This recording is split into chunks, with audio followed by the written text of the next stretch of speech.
पागल भइल बा मनवा आके आस पूरा जा, आके आस पूरा जा।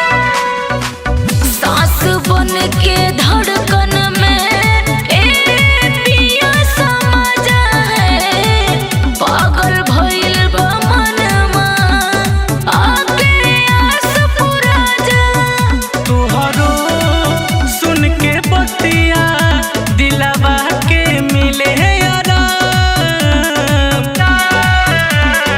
आपन जवानी के गगरी से हो आपन जवानी के गगरी से ढार के पिया द जा। आपन जवानी के गगरी से ढार के पिया द जा।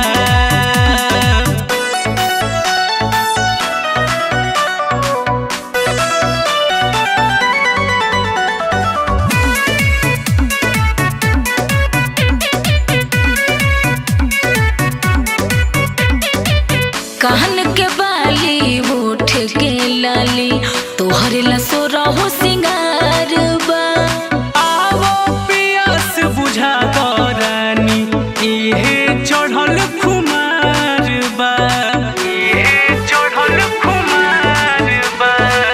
कान के बाली होठ के लाली तोहरे लसो रहो सिंगार बा। आवो पियास बुझा रानी इहे चढ़ल खुमार बा। हर एक अंग अंग पे लिख दया अपन नाम। आपन जवानी के गगरी से हो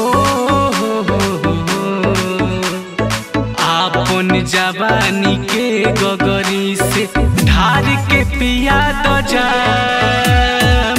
आपन जवानी के गगरी से ढार के पिया द जा।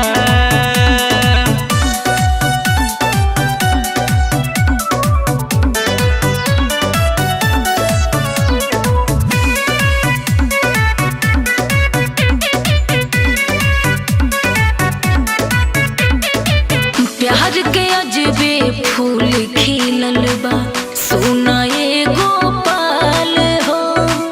किस्मत से तू मिलल बाड़ू बाटे रूप कमाल हो, बाटे रूप कमाल हो। प्यार के अजबे फूल खिलल बा सोना एगो पाल हो। किस्मत से तू मिलल बाड़ू बाटे रूप कमाल हो। देखत रहिले सपना तोहरे ता सुबह शाम। आपन जवानी के गगरी से हो आपन जवानी के गगरी से ढार के पिया द जा। आपन जवानी के गगरी से ढार के पिया द जा।